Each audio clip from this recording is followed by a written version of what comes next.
Millionaire dressed as a poor man to test his wife. What she did left everyone shocked at the party. Welcome back to our channel. Today, you're about to witness one of the most shocking stories of loyalty and unexpected revelations we've ever shared. This is the story of a millionaire who dressed as a poor man to test his wife, and what she did left everyone at the party absolutely stunned. If you're ready to see how true character is revealed under pressure, make sure to hit that like button, subscribe to our channel, and activate notifications so you never miss our incredible stories. Now, let's dive into this unforgettable tale. The crystal chandeliers of the Grand Metropolitan Hotel ballroom cast dancing shadows across the polished marble floor, where New York's social elite mingled in their finest attire. The annual charity gala, hosted by the Wellington Foundation, was the city's most exclusive social event, where million-dollar donations were made as casually as ordering wine, and where appearances meant everything to those who moved in these rarefied circles. Among the elegantly dressed crowd, Victoria Sterling stood near the ornate bar, her emerald silk gown catching the light as she laughed at something her companion had said. At 32, she possessed the kind of refined beauty that graced magazine covers and society pages, with platinum blonde hair styled in an elegant updo and diamonds sparkling at her throat and wrists. To any observer, she appeared to be the perfect embodiment of high society, elegance, and grace. What no one at the party could have imagined was that her husband, billionaire real estate mogul James Sterling, was watching her every move from across the room, disguised as one of the hotel's maintenance staff. Dressed in a worn grey uniform with a baseball cap pulled low over his eyes, 40-year-old James blended invisibly into the background, pushing a cleaning cart and emptying ashtrays while observing the woman he'd been married to for 8 years.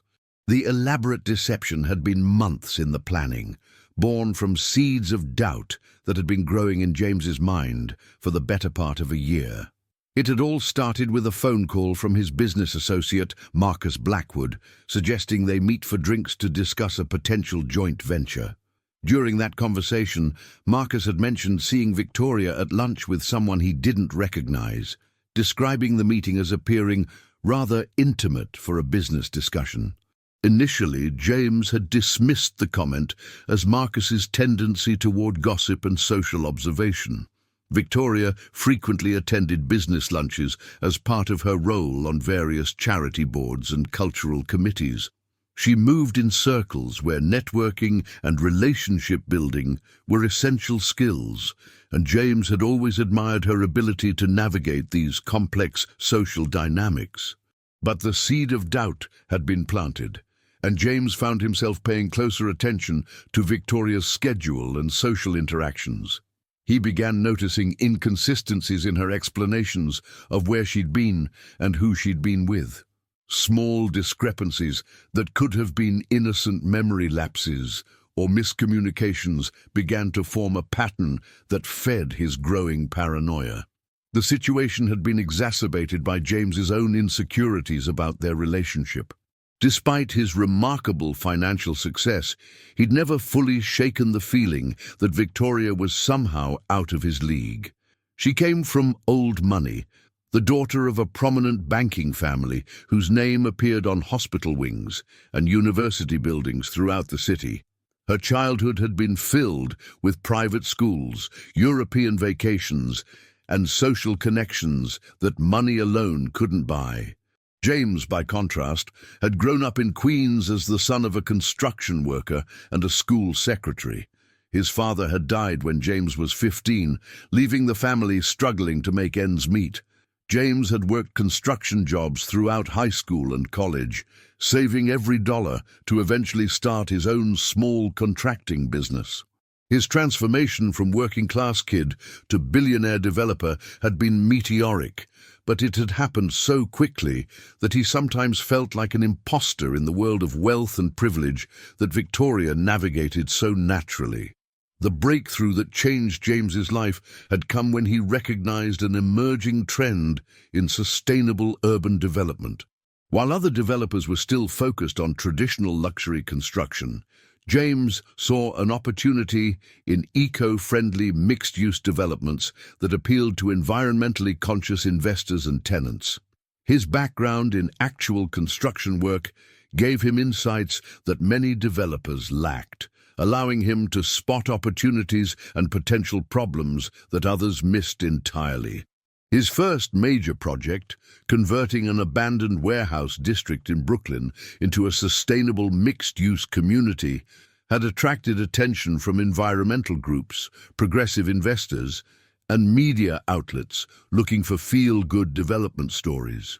The success of that project had led to bigger opportunities, and within 5 years, Sterling Development had become one of the most sought-after firms in the country. The money had come faster than James had ever imagined possible. His net worth had grown from less than $100,000 to over $2 billion, making him one of the youngest billionaires in the country. But with the wealth had come entry into social circles where his working-class background sometimes felt like a liability rather than an asset. It was during this period of explosive growth that he'd met Victoria at a gallery opening in Chelsea. She'd been there with friends from the art world, discussing contemporary painters with the kind of casual expertise that comes from a lifetime of cultural education. James had been attending the event primarily for business networking, hoping to meet potential investors and clients in the art community. Victoria had approached him first, having recognized his name from a recent article in Architectural Digest about innovative sustainable development. Their conversation had started with business, but had quickly become personal as they discovered shared interests in travel, literature, and social causes. James had been immediately struck by her combination of intelligence, beauty, and genuine interest in his work and background. Their courtship had been intense and relatively brief. Victoria seemed fascinated by James's authentic connection to the construction and development process, while he was captivated by her sophistication and the way she could open doors in social and business circles that had previously been closed to him. Their wedding, just 14 months after they met, had been featured in Town and Country and the New York Times Society pages. For the first few years of their marriage, James had felt like the luckiest man in the world. Victoria had been the perfect partner for his business ambitions, hosting elegant dinner parties for clients and investors, supporting his charitable initiatives, and maintaining the kind of social presence that enhanced his professional reputation. She'd also been a loving and supportive wife, encouraging his work while maintaining her own involvement in various cultural and charitable organizations. But as James's initial gratitude and amazement had faded into routine, he'd begun to wonder whether Victoria's feelings for him were as genuine as they'd initially seemed. The working-class insecurities he'd thought he'd overcome began resurging, particularly when he observed Victoria's easy interactions with men from backgrounds similar to her own. Marcus Blackwood was a perfect example of the type of man James sometimes worried Victoria might prefer. The successful architect came from a family that had been part of New York society for generations, had attended all the right schools, and possessed the kind of cultural sophistication that James had to consciously work to acquire. When Marcus and Victoria were together at social events, their conversations flowed with references to people, places, and experiences that James sometimes felt excluded from. The anonymous letters that had begun arriving at James's office 6 months earlier had crystallized these insecurities into specific accusations. The first letter had been brief and vague, simply suggesting that James pay attention to his wife's afternoon activities. He'd dismissed it as the work of a crank or someone trying to cause trouble for unknown reasons. But subsequent letters had become increasingly detailed and specific. They described supposed meetings between Victoria and Marcus at expensive restaurants, claimed knowledge of intimate conversations and physical contact, and suggested that their relationship extended far beyond professional collaboration or social friendship. The letters included specific dates, times, and locations that corresponded to periods when Victoria had told James she was attending charity meetings or shopping with friends. James had tried to dismiss the letters as malicious gossip or deliberate attempts to damage his marriage, but the specific details they contained had begun to eat away at his confidence in his relationship. He'd started paying closer attention to Victoria's schedule, checking her stories against publicly available information about the organizations and events she claimed to be attending. What he'd discovered had been troubling. Several times, Victoria had claimed to be at charity committee meetings that had been cancelled or rescheduled. She'd described lunch meetings with girlfriends who were out of town and shopping trips to stores that had been closed for renovation. While each individual discrepancy could have been explained as innocent confusion or miscommunication, the pattern had begun to suggest deliberate deception. The breaking point had come 3 weeks earlier, when James had decided to surprise Victoria with lunch at a restaurant where she'd said she was meeting with the organizing committee for a museum fundraiser. When he'd arrived at the restaurant, he'd been told that no such meeting was scheduled and that Victoria had never made a reservation. When he'd called her cell phone, it had gone directly to voicemail. That evening, when Victoria had returned home, she'd described the meeting in detail, including specific conversations about auction items and venue arrangements. The ease with which she'd fabricated the entire story had shaken James's faith in their relationship more than any of the anonymous accusations. Rather than confronting Victoria directly about his suspicions, James had decided on a more elaborate test of her loyalty and honesty. He'd reasoned that a direct confrontation would simply lead to denials and explanations that he might not be able to evaluate objectively. By observing her behavior when she thought he was absent, he hoped to discover the truth about her feelings and activities. The charity gala had provided the perfect opportunity for his investigation. Victoria was on the organizing committee and would definitely attend, while James could claim a business emergency that would keep him away. Through a contact in the hospitality industry, he'd arranged to work undercover as maintenance staff, a role that would make him invisible to the wealthy guests, while allowing him to observe Victoria's interactions throughout the evening. The irony of his disguise wasn't lost on James. By dressing as a maintenance worker, he was returning to the kind of working-class role he'd held for most of his adult life before his business breakthrough. The uniform felt familiar in a way that his tailored suits sometimes didn't, and he found himself moving through the hotel's service areas with the confidence of someone who belonged in that environment. As he'd prepared for the evening's surveillance, James had found himself hoping that his suspicions would prove unfounded. Despite his doubts and the evidence that had accumulated over months of investigation, he still loved Victoria and wanted to believe that their marriage was built on genuine feelings rather than social convenience or financial security. Now, as he pushed his cleaning cart through the ballroom's elegant crowd, James felt his stomach tighten with anxiety about what he might discover. Victoria was engaged in animated conversation with a group that included several prominent society figures, her laugh carrying across the room as she gestured expressively while making some point about the evening's charitable cause. She looked radiant in her emerald gown, her blonde hair catching the light from the crystal chandeliers as she moved gracefully between groups of guests. James had to admit that she appeared to be genuinely enjoying herself, engaging with people with the kind of authentic enthusiasm that was difficult to fake convincingly. As James maneuvered his cart closer to Victoria's group, he began to pick up fragments of their conversation. They were discussing the logistics of the evening's auction, with Victoria offering detailed suggestions about presentation and bidding procedures. Her knowledge of the items and the process was clearly the result of significant preparation and genuine involvement in the event's planning.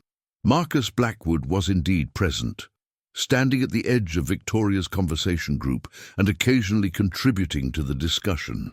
James watched their interaction carefully, looking for signs of the intimate relationship that the anonymous letters had described. What he observed was polite professional collaboration, with no obvious indicators of romantic involvement or secretive communication. As the cocktail hour progressed, James continued his maintenance duties while keeping careful watch on Victoria and Marcus. He observed them during several different conversations and interactions, noting that while they spoke frequently about auction logistics and charity business, they maintained appropriate physical distance and showed no signs of the intimate familiarity that would suggest a romantic relationship. During the transition to dinner, James positioned himself near the kitchen service entrance, where he could observe the main dining area without being noticed by guests. Victoria was seated at the head table with other members of the charity's board of directors, while Marcus was 3 tables away with a group of architects and urban planners associated with various development projects. Throughout the dinner service, James watched for meaningful glances, secretive signals, or other signs of romantic communication between Victoria and Marcus. What he saw instead was standard social interaction between acquaintances who moved in overlapping professional and social circles. They acknowledged each other with polite waves and smiles, but showed no more special interest in each other than they did in dozens of other acquaintances present. As the evening's formal program began, with speeches from the charity's leadership and beneficiaries, James started to feel increasingly foolish about his elaborate surveillance operation. The evidence of his own eyes was contradicting the anonymous accusations, and he began to suspect that someone was deliberately trying to destroy his marriage for reasons he couldn't understand. The charity's president, an elderly woman whose family foundation had been supporting social causes for decades, delivered an emotional speech about the importance of using privilege and wealth to address systemic poverty and inequality. Her words resonated with the audience, many of whom had inherited rather than earned their wealth, and were looking for meaningful ways to contribute to society. Following the president's remarks, the evening's auction segment began with items being presented for bidding by guests, eager to demonstrate their generosity and social consciousness. James recognized many of the offerings as typical charity auction fare: artwork donated by gallery owners, vacation packages contributed by luxury travel companies, exclusive dining experiences provided by celebrity chefs. The bidding was spirited but predictable, with the same small group of ultra-wealthy individuals competing for the most prestigious items, while others made smaller bids on less expensive offerings. James had attended enough such events to recognize the social dynamics at play, where the size of one's bid was as much about public image as charitable intent. Then the auctioneer announced a special item that hadn't been listed in the evening's program, and everything about the evening's trajectory changed in a way that no one could have anticipated. "Ladies and gentlemen," the auctioneer said, his voice carrying clearly through the ballroom's sound system, "we have just received word of an urgent situation that requires our immediate attention and assistance. A local homeless shelter that provides services to over 200 families is facing an emergency funding crisis that threatens to close their doors within the next week." The ballroom fell silent as guests absorbed this unexpected news. Most charity auctions focused on established causes and long-term projects rather than immediate emergencies, and the sudden shift in tone caught everyone off guard. The shelter's primary funding source has been unexpectedly withdrawn due to a corporate bankruptcy, leaving them unable to pay rent, utilities, and staff salaries, the auctioneer continued. Without immediate intervention, these families will be forced onto the streets, just as winter weather is beginning to arrive. James watched the crowd's reaction with interest, noting the mixture of genuine concern and social discomfort that crossed various faces. These were people accustomed to writing checks for tax-deductible donations, not dealing with immediate humanitarian crises that required urgent response. The shelter's director estimates that they need $50,000 to remain operational through the winter months, at which point they expect to secure new long-term funding, the auctioneer explained. A generous anonymous donor has agreed to match whatever amount we can raise here tonight, potentially providing the shelter with the $100,000 they need to continue serving these vulnerable families.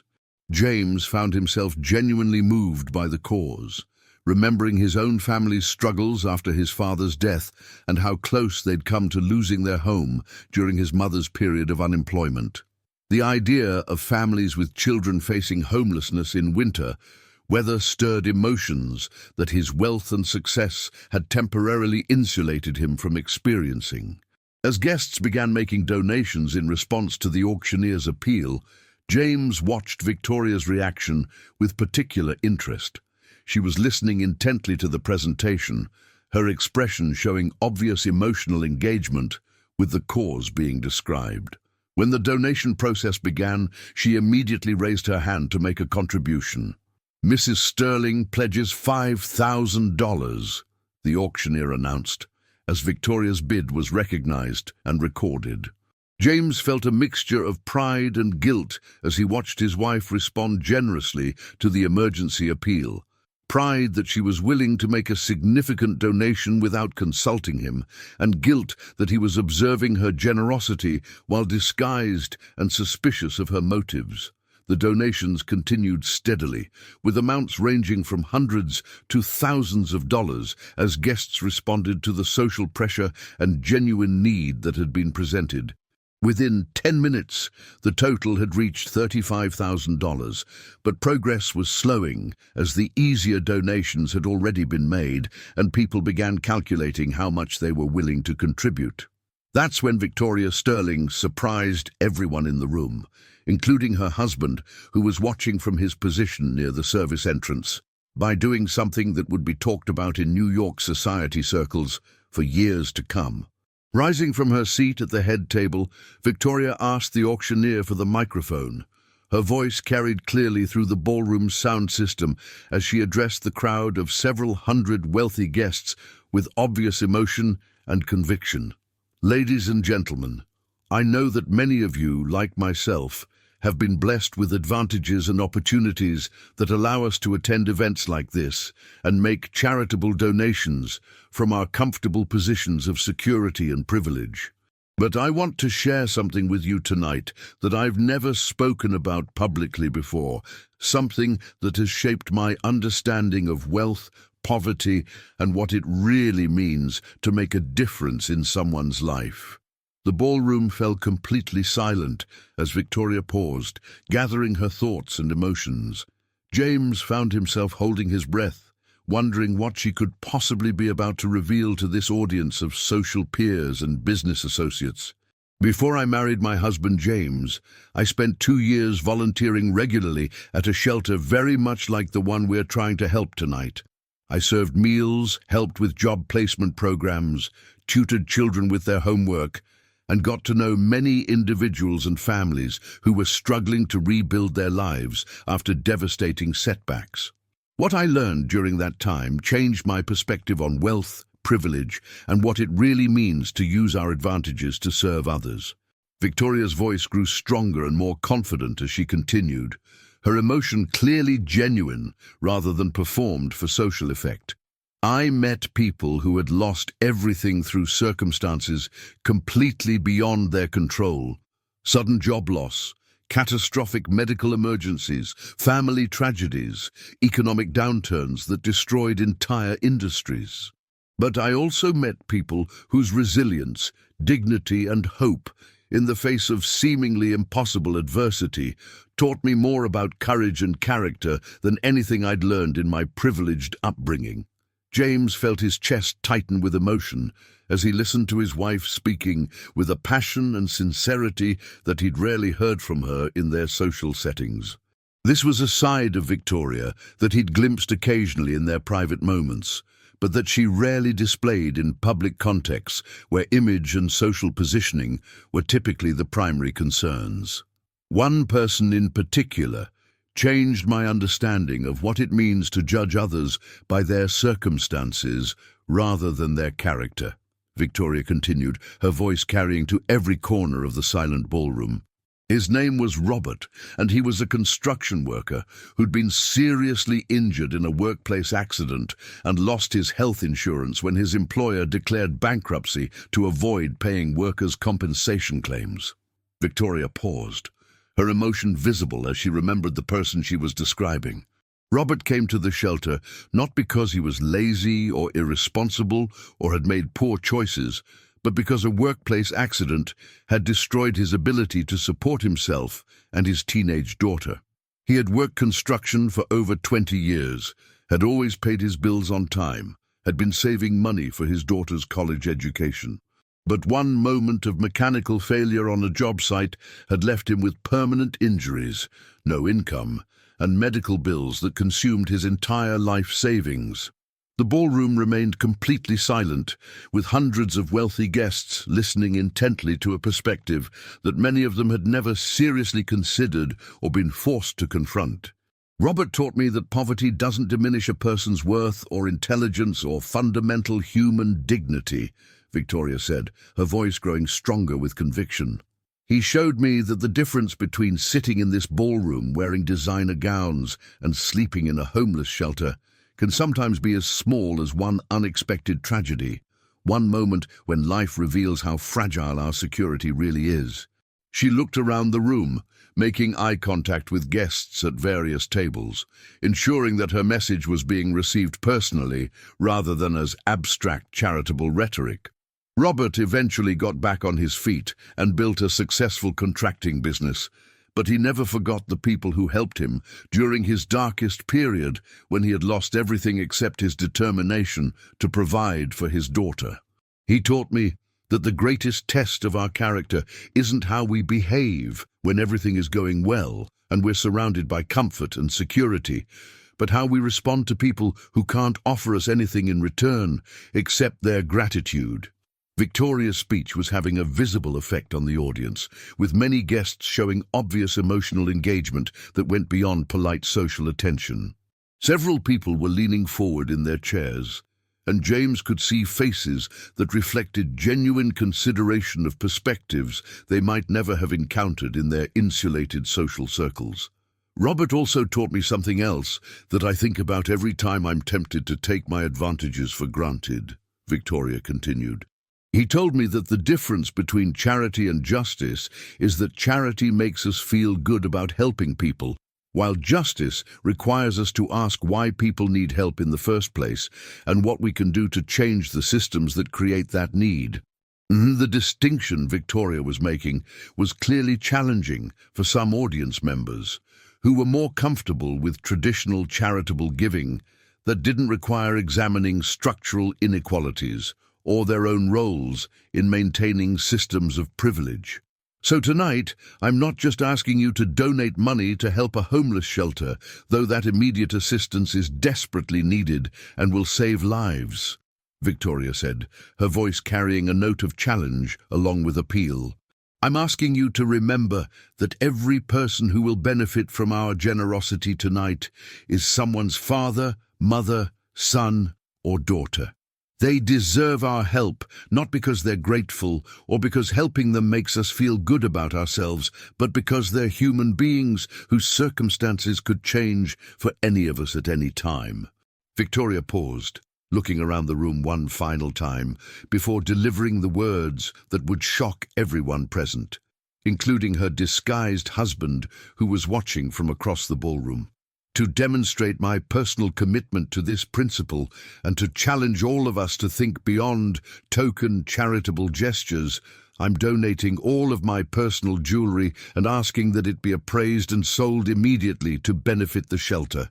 The pieces I'm wearing tonight, along with others I'll contribute from my collection, are worth approximately $75,000, which should put us well over our goal and provide the shelter with the security they need. Before anyone could react or process what they'd heard, Victoria began removing her diamond necklace, earrings and bracelet, placing them on the auction table as the auctioneer and other organizers looked on in stunned amazement. The jewelry represented not just significant financial value, but years of gifts from James and family heirlooms that had been passed down through generations of her family.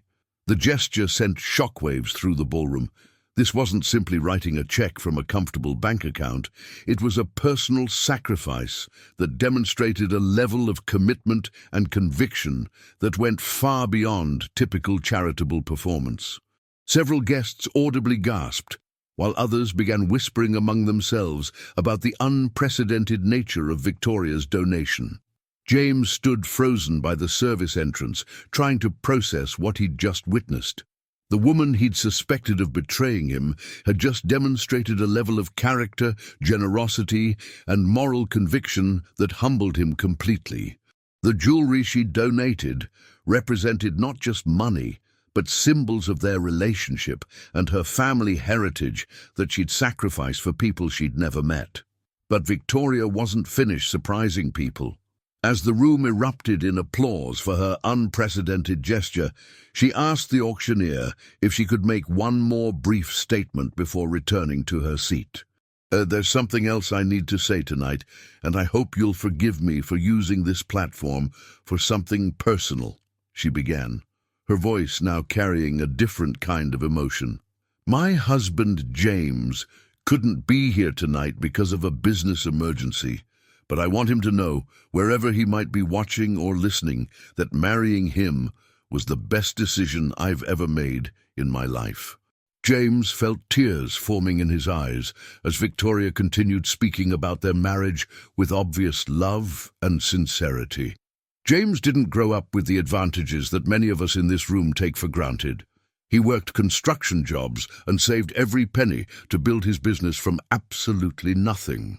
When we met, I was immediately attracted to his intelligence and ambition and work ethic, but what made me fall in love with him was his refusal to let success change his fundamental decency and respect for other people. The irony of the moment was overwhelming for James. His wife was publicly declaring her love for him while he stood just yards away, disguised as the kind of working-class person he'd once been, listening to her defend the very background that he'd sometimes felt insecure about in their social circles. I know there are people who assume I married James for his money, and I suppose, given our different backgrounds and the speed of our courtship, that assumption is understandable, Victoria said with a slight smile that suggested she was addressing rumors she'd heard before. But the truth is that I would love James Sterling if he were still working construction and living in Queens. I fell in love with his character, his integrity, his work ethic, and his refusal to look down on anyone, regardless of their circumstances or social position. She paused, looking directly toward the area where James was standing, though she showed no sign of recognizing him in his maintenance uniform and cap. James, if you're somehow watching this, or if someone tells you what happened here tonight, I want you to know that you never need to test my love or question my loyalty. You have both completely and unconditionally, not because of what you've achieved or what you can provide, but because of who you are as a person. The words hit James like a physical blow, not because they were harsh, but because they revealed how thoroughly he'd misjudged his wife's character and feelings. The woman he'd suspected of betraying him was publicly declaring her love while simultaneously demonstrating the kind of generosity and moral conviction that had originally attracted him to her years earlier. Victoria's gesture had an immediate and dramatic effect on the rest of the evening's fundraising. Inspired by her unprecedented donation and moved by her passionate speech, other guests began increasing their contributions significantly. Within minutes, the total had not only reached the $50,000 goal, but had exceeded $90,000, meaning the anonymous matching donor would contribute an additional $90,000. As the room erupted in sustained applause for Victoria's leadership and the collective generosity of the guests, James stood paralyzed by conflicting emotions. Relief that his suspicions had been proven completely unfounded, guilt about the elaborate deception he'd created to test his wife's loyalty, and overwhelming love for the woman who had just demonstrated why he'd fallen in love with her in the first place. The formal program concluded with additional speeches thanking the donors and describing how the funds would be used to keep the shelter operational through the winter months. James learned that the shelter served primarily families with children, many of whom were working but couldn't afford housing costs in an increasingly expensive city. As guests began moving toward the ballroom's exit, James found himself torn between revealing his presence immediately and continuing to observe Victoria's interactions now that the evening's main drama had concluded. His original plan had been to gather evidence of betrayal and then confront her with what he'd discovered, but instead, he'd witnessed a display of character that made him ashamed of his own suspicions and methods. Victoria moved through the departing crowd, accepting congratulations for her generous donation and inspiring leadership. Several people approached her specifically to praise her spontaneous decision to donate her jewelry, and her responses showed none of the calculated social maneuvering that James had sometimes criticized her for in the past. Marcus Blackwood was among those who congratulated Victoria on her generosity, but their interaction was brief and entirely focused on the evening's charitable success. James could see no evidence of romantic intimacy or secretive communication between them. Whatever the anonymous letters had claimed about their relationship appeared to be completely fabricated. As the ballroom slowly emptied and the hotel's cleaning crew began their post-event work, James realized that his window for maintaining his disguise was closing. Soon, Victoria would expect him to call and check in about his supposed business emergency, and he would need to decide whether to continue the deception or confess to his elaborate surveillance operation.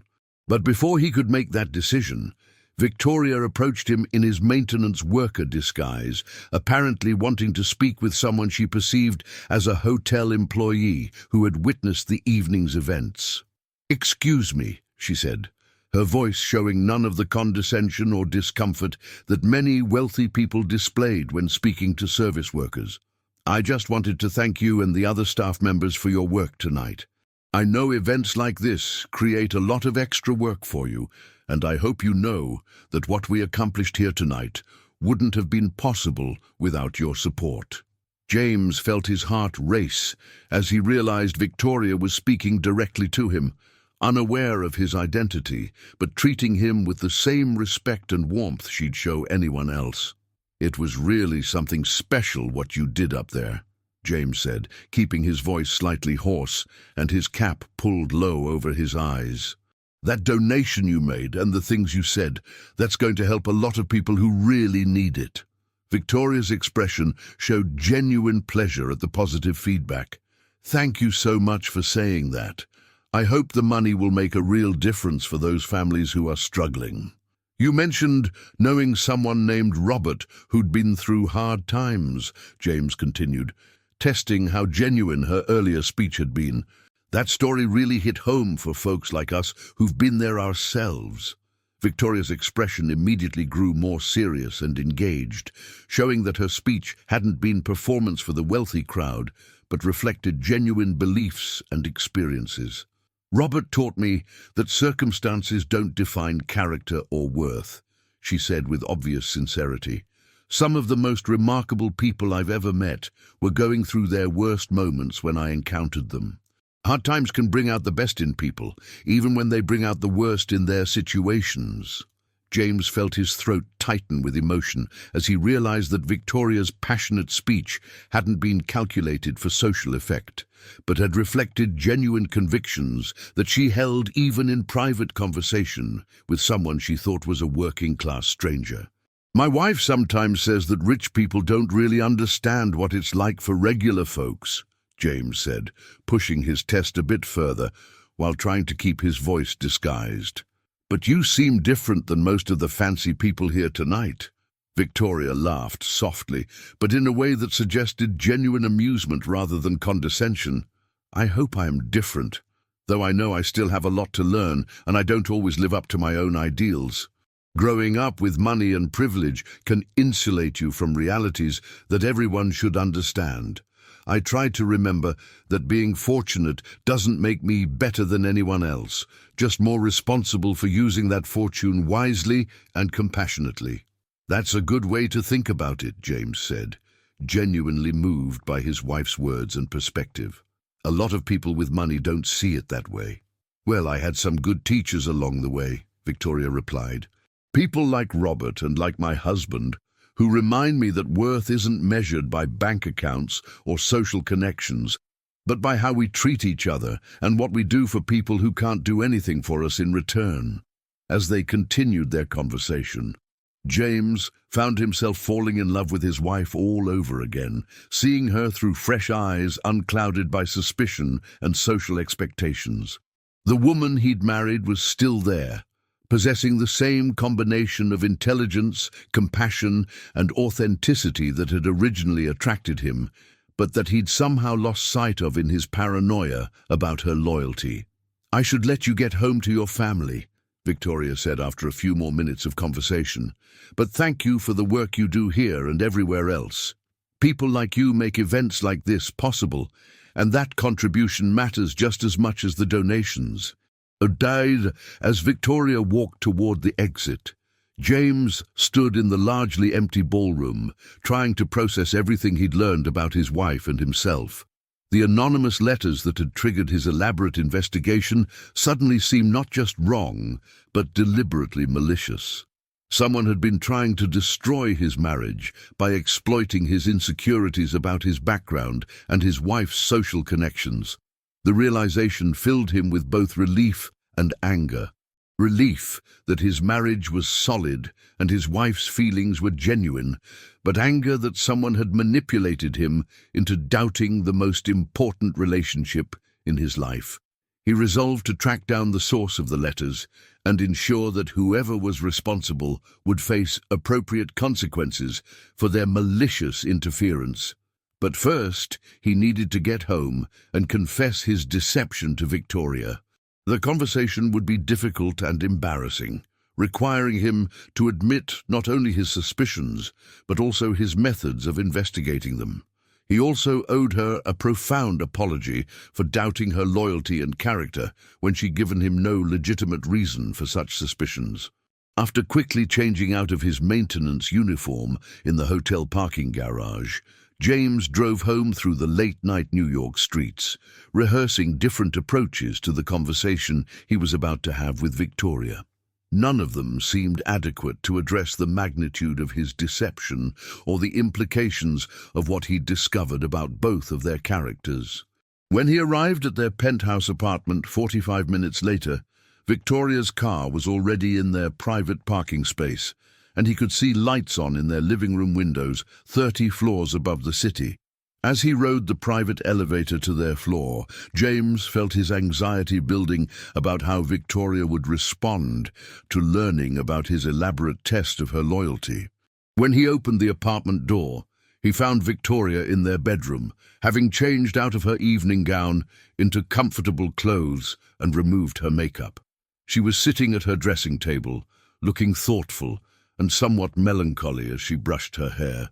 "James," she said with obvious surprise and pleasure when she saw him, "I thought your investor meeting would keep you out until very late. How did everything go?" The lie he'd told to explain his absence felt heavy and shameful, as Victoria's genuine happiness at seeing him home earlier than expected made his deception seem even more unnecessary and hurtful. "Victoria, we need to talk about something important," he said, his serious tone immediately alerting her that something was wrong. "What's wrong? Did something go badly with the business deal? You look upset." James took a deep breath, knowing that the next few minutes would either strengthen their marriage through honest communication or seriously damage it, depending on how Victoria responded to learning about his elaborate surveillance operation. There was no business meeting tonight. There was no investor emergency or crisis that required my attention. I was at the charity gala, watching you throughout the entire evening." Victoria's expression shifted from confusion to concern as she tried to understand what he was telling her. "What do you mean you were watching me? I would have seen you there. I was looking for you when I first arrived, hoping you might have been able to resolve your business situation and attend after all. I was disguised as one of the hotel's maintenance staff. I spent the evening pushing a cleaning cart and emptying ashtrays while observing your behavior and interactions.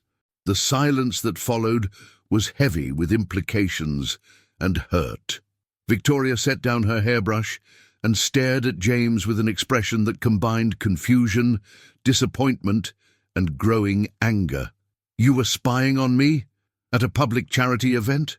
Why would you do something like that?" James felt the full weight of his actions settling on him as he tried to explain his reasoning to the woman he'd just heard publicly declare her love for him. "I've been receiving anonymous letters for months claiming that you were having an affair with Marcus Blackwood. The letters included specific details about meetings and conversations that made me question whether there was truth to the accusations. So instead of asking me directly about these supposed letters and accusations, you decided to create an elaborate spy operation and spend the evening watching me like I was some kind of criminal." James could hear the hurt and anger building in Victoria's voice, and he realized that his methods had been as damaging as his unfounded suspicions. "I thought that if I confronted you directly, you would simply deny everything, and I wouldn't be able to tell whether you were being honest. I wanted to observe your behavior when you thought I wasn't around." Victoria stood up from her dressing table and walked to their bedroom windows, looking out at the city lights as she tried to process what she'd learned.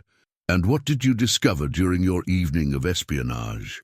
"That I was completely wrong. Not just about the affair, but about everything. I saw the woman I fell in love with, and I realized how stupid and unfair I'd been to doubt your feelings and character." "Oh, you talked to me tonight, didn't you, when I was leaving the hotel?" James felt his face redden with embarrassment as he remembered the conversation they'd had while he was in disguise. "I approached you as you were leaving, pretending to be a hotel employee. I wanted to see how you'd treat someone you thought was a working-class stranger." Victoria turned back toward him, her expression now showing a mixture of hurt and something that might have been bitter amusement. "And how did I treat this mysterious maintenance worker?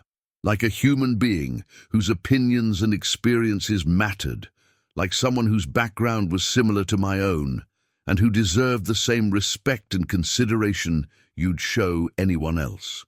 Victoria was quiet for a long moment, processing not just James's confession, but the implications of what he'd discovered about her character and his own insecurities and prejudices.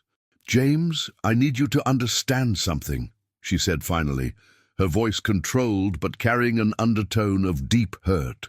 "I have never given you any reason to doubt my loyalty, my love, or my commitment to our marriage.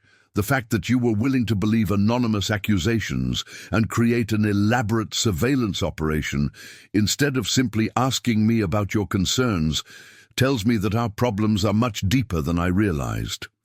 James felt his heart sink as he recognized the truth in her words. His actions had revealed not just temporary suspicions, but fundamental trust issues that threatened the foundation of their relationship. "You're absolutely right. I let my insecurities about our different backgrounds and my fears about whether I was worthy of you make me paranoid about your relationships with people who share your social history. I was wrong about the affair, but I was also wrong about how to handle my fears and doubts." Victoria looked at him with an expression that combined love with deep disappointment. "Do you remember what I said tonight at the gala about my husband? About how I would love you regardless of your financial situation or social status? I heard every word. It made me realize how completely I'd misjudged your character and feelings." Boom! "Then you need to understand that those weren't just pretty words designed to sound good to a wealthy audience," Victoria said with intensity. "I meant every single syllable. I fell in love with James Sterling, the construction worker from Queens, not James Sterling, the billionaire developer. Your success makes me proud because I know how hard you worked for it, but it's not what makes me love you." Norm. As they talked through the rest of the night, James and Victoria began the difficult process of addressing the trust issues and insecurities that had led to the evening's elaborate deception. The anonymous letters had exploited real vulnerabilities in their relationship, but James's willingness to believe them had revealed problems that needed to be confronted honestly and directly. Victoria's spontaneous generosity at the charity gala had inadvertently provided the perfect demonstration of her character and values, but it had also shown James how much he'd been taking her for granted and misunderstanding her motivations. The woman who donated her jewelry to help homeless families was the same woman he'd suspected of betraying him, and the contradiction forced him to examine his own assumptions and prejudices. Over the following days and weeks, James hired a private investigator to track down the source of the anonymous letters that had triggered his surveillance operation. The investigation revealed that Marcus Blackwood's business rival, a developer who had lost several major contracts to the partnership between Marcus's architectural firm and James's construction company, had been attempting to destroy both men's reputations and business relationships by creating false scandals. The revelation provided closure for the immediate crisis and explained the specific details that had made the letters seem credible. But James and Victoria both recognized that their marriage needed ongoing work to address the underlying issues that had made the deception possible. They began couples counseling and committed to more open communication about their different backgrounds and the pressures those differences sometimes created. Victoria's spontaneous generosity at the charity gala became a turning point not just in their marriage, but in their approach to wealth and social responsibility. Inspired by her example and ashamed of how his paranoia had distracted him from meaningful pursuits, James began redirecting more of his business efforts toward affordable housing development and community investment programs. The homeless shelter that had benefited from the evening's fundraising became a regular recipient of support from the Sterling Foundation, which James and Victoria established to formalize their charitable giving and ensure their wealth was being used to address systemic problems rather than just providing temporary relief. Victoria took an active leadership role in the Foundation's operations, applying the same passion for social justice that she'd demonstrated at the gala to developing programs that addressed root causes of poverty and inequality. Her background and social connections, which James had sometimes viewed as threats to their relationship, became valuable assets in building coalitions for progressive change. As months passed, the crisis that had nearly destroyed their marriage became instead a foundation for a stronger and more authentic relationship. James's elaborate test had backfired completely, but it had also forced both of them to examine their assumptions about each other and recommit to the values that had brought them together. The maintenance worker disguise that James had worn to spy on his wife became a symbol of the working-class background he'd sometimes felt ashamed of. But Victoria's treatment of that disguised person had helped him understand that his wife loved and respected all aspects of his identity. Her public defense of his character and background had given him confidence to embrace rather than hide his origins. Victoria's donation of her jewelry became legendary in their social circle, inspiring other wealthy individuals to make more meaningful charitable commitments and consider their responsibilities to address inequality rather than simply managing its symptoms. But for Victoria and James, it remained a private reminder that true character is revealed not in moments of comfort and security, but in situations that require real sacrifice and moral courage. The anonymous letters that had triggered the entire crisis were eventually traced back to their source and the person responsible faced both legal consequences and professional ruin when their actions became known throughout the industry. But James and Victoria chose to focus their energy on building a stronger marriage and using their resources for positive change rather than seeking revenge against someone whose jealousy had inadvertently led to growth in their relationship. Years later, when James would tell the story of his elaborate deception to trusted friends, he would always emphasize that the test had revealed far more about his own character than about his wife's. Victoria had exceeded every measure of loyalty, integrity, and generosity, while he had failed the basic test of trusting the person he'd promised to love and honor. The charity gala, where everything had been revealed, became an annual tradition for James and Victoria, but they approached it with different priorities than they'd had before. Instead of attending primarily for social networking and image management, they used it as an opportunity to make meaningful contributions to causes they cared about, following Victoria's example of using wealth as a tool for justice rather than just charity. If this incredible story of trust, testing, and the power of true character has shown you anything about the importance of honest communication and genuine faith in the people we love, then the message has reached its target. Sometimes the tests we create for others reveal more about our own fears and insecurities than about the people we're examining. Remember to subscribe to our channel for more amazing stories about love, loyalty, and the transformative power of giving people the trust and respect they deserve.